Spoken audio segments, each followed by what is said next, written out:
Hey you guys, it's just Trish. So today I kind of just want to touch on homeschooling and doing the fair and doing 4-H. You know that I'm a lover of 4-H and we use it a lot with our homeschooling. And so we just really had our first kind of full experience doing the fair. And there's a lot of families that do it a lot. And let me tell you, I'm not going to even come close to talking about with knowledge like they could do. But here I am giving it to you the way I know. So I will tell you, my kids just finished their fair project. See these beautiful little girls? Aren't they gorgeous? So these are Katadyn Lambs. And what they did was a market lamb project. And what they were required to do was to get these lambs back in October, raise them, get them to a certain weight, and then they would be auctioned off. So, things we did wrong. We did not have the knowledge about the different breeds, and we just went with any lamb. That's not like really what to do. We went with any lamb. We weren't knowledgeable of breeds. We weren't knowledgeable of quality. We just literally went to a farm that has a ton of lambs, and those lambs we just picked. My kids just went in and grabbed one. Honestly, that's all that happened. And so because of our lack of knowledge, and then we weren't aware of the feed, like there's a whole feeding program put on for lambs by Purina, and you can get in there and get all that information. We didn't know that until about the last month. So we started loading up. So there was a total of 7 lambs that were shown. 5 were this type of lamb, and 2 were actually legitimate show lambs. And those legitimate show lambs did so much better because of the quality, the meat, you know, the muscle on them and everything else. So because of that, and ours didn't make weight, we had to bring them home. But see these precious, these are my little green lambs, because these lambs are actually going to go, we've already sold them, and these lambs will go to be greenkeepers of a FP&L plant. So not an FP&L plant, but a solar panel farm, I think is what they call them, a solar panel farm. And what they do is they bring these lambs in, because the lambs aren't near as rough. I don't think the goats aren't on anything right now. The goats jump on everything. Like they'll be on the top of that. They climb on everything. So if you put a goat in a solar panel field, they will ruin the solar panels. Where the lambs aren't like that. They will actually graze underneath them. They're not aggressive. They just kind of calm, and they keep everything clean. And it's safer than bringing machines in, and then you're not using fuel of any which. So it's really kind of cool. Like the kids are finishing their lamb project, and their lambs are going to go and be in a pasture, and they're going to do environmental work. You know, they're going to be groundskeepers. So that is so awesome. And it's nice because the situation we ran into, the kids were able to get their money that they put into it so that they have money to then start a new project. But wait, this is about homeschooling, and we're 3 minutes in. Okay, my throat's a little hoarse because of so much talking this week being at the fair. As a homeschool mom being at the fair, it was like my social, you know, homeschool mom socializing mecca. It was fantastic. Just getting to visit and meet and know more moms. Not their kids, their kids were great, but get to know more moms was just fantastic. And just to get to better meet them.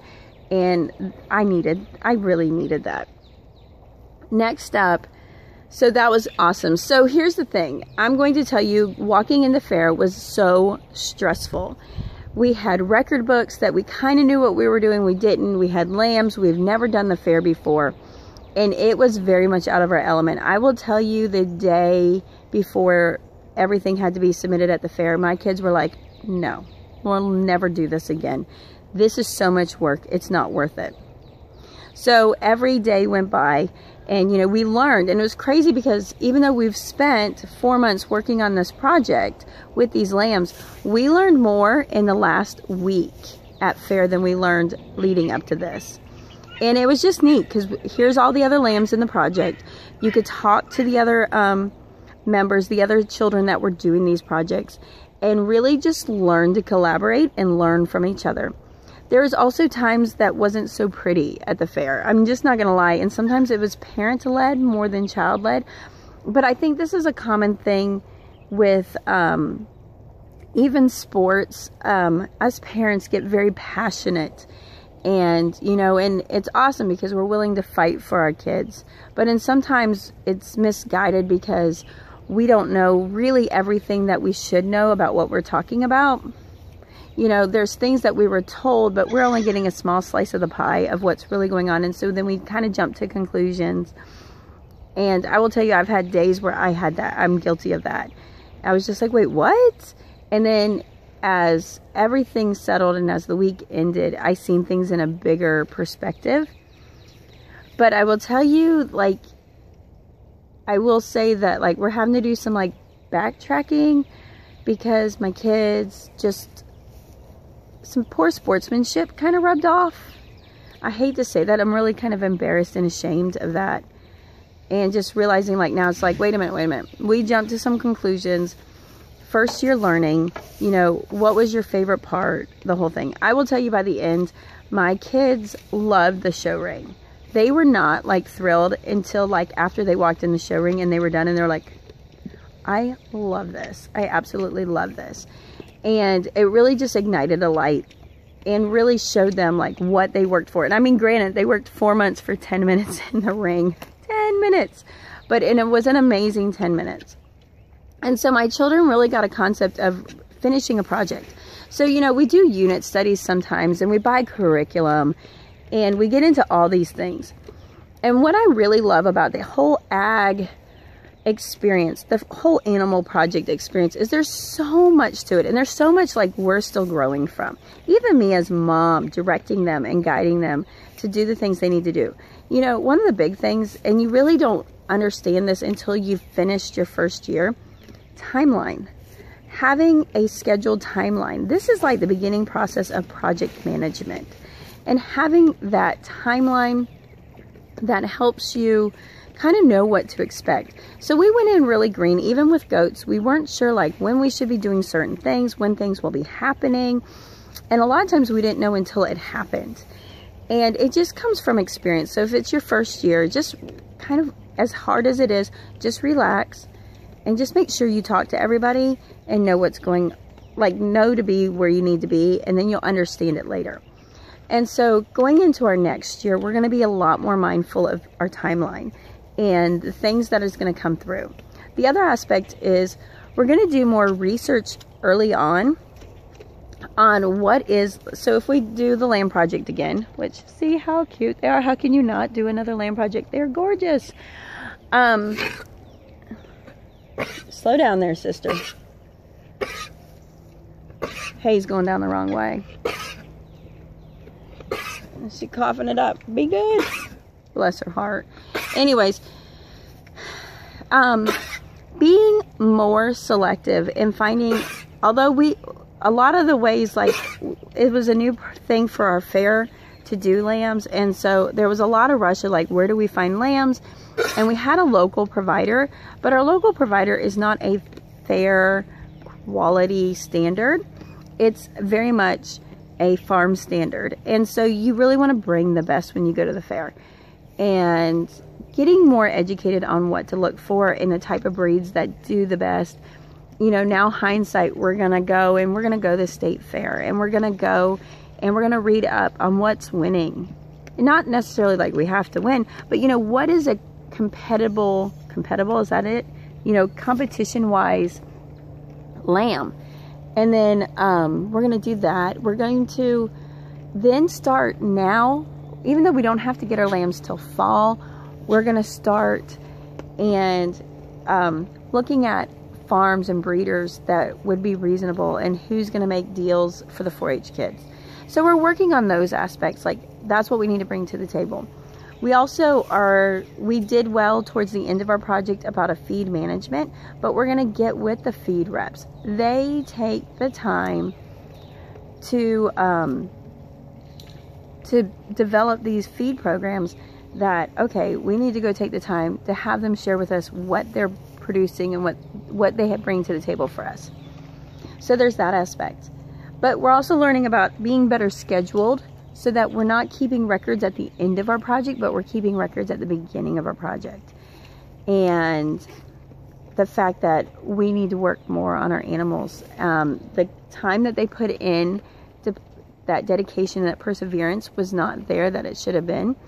And a lot of it was, some of the parts, we would go on YouTube and we'd find videos about showmanship, but none of it really meant anything until they had somebody, and it was at the fair, sit and explain to them how you're supposed to hold and why. And when that happened, it was a very personal experience. My son then understood what he was watching on YouTube. And that made a big difference. In the end, now there wasn't a huge amount of competition, and the young lady who actually spent that time with him was another exhibitor. And her lambs she never was able to get control of it. And so she went out there and did the best she could, but she knew the product she had was not the showmanship quality she needed. And so in the end, it allowed my son to win showmanship. But at the biggest part, it showed my son's sportsmanship through an example of an exemplary exhibitor. Somebody who has time in the field, understands, and has good sportsmanship. And that was huge. And so then there comes aspects of disappointments. I mean, there were some disappointments that were huge. We didn't make weight. So the money and the project and the time, we left the fair going, wow, we just spent a lot of money on a project that you can't sell the way you planned on selling. Sorry. That's disappointing. You know, and in the end, there were companies, local companies that stepped in to reprieve that. But, you know, that wasn't expected, and there was that level of disappointment. But it's also learning how to handle that disappointment with integrity. And so there's these like really huge life skills that are typically not taught in a textbook. You can't get it in a textbook. And I know that I'm going to have some people that are like, I'm vegan, animal rights, and I know I'm going to have some of those that come through. But the reality is, it's compassion. Now, these are not going to go to slaughter. But they were raised with the possibility that they could be. And the compassion that's shared upon these animals by my children has been huge, with the knowledge that there's a possibility that they will be for meat. And actually, it was a huge possibility. And so my children had to have a heart that was tender, but a heart that was strong in that aspect, knowing that the time and effort will be for food. But they also have a connection where their food comes from. And this is kind of where you get into the big debates in the homesteading groups that go into, you know, into the people, and people get upset. But, you know, you spend that time and that love to care for them, but there is an ending point of this project. So that's pretty amazing, because we have the goats, and the goats stay with us forever. We're not doing anything. We're using our goats for dairy at this time. But there's just things that a textbook is not going to show you. And there's things you cannot learn until you have had that life experience. And the nice part is that this is supervised. This is supervised by me, supervised by leaders. Expectations are put together, and if you don't meet them, you're out. And it is not, they hold so, you know, it's not as though, like, there's some things that they'll allow to slide, and there's things that will not slide. And if you haven't done the appropriate health checkups for your animals, they don't get out of the trailer. They don't go in. And so it really holds that accountable, that you could kind of slide through it, through this project, but if you don't do the important stuff, you're not going to finish this project. So I appreciate that. I keep my husband from calling me. So anyways, I just thought that I would share this with you, because it's typically not a topic talked about. When it comes to doing fair projects and being part of the 4-H, you can do all kinds of things. It doesn't have to be lambs. You know, typically it's known for being pigs, and it's typically known for being steers and cattle, but you could also do bunnies, and you could do chickens. And there's so many things you learn just from the experience of raising animals. So I'm going to talk to you later, because I got to get in, and I will be back with you soon. Bye.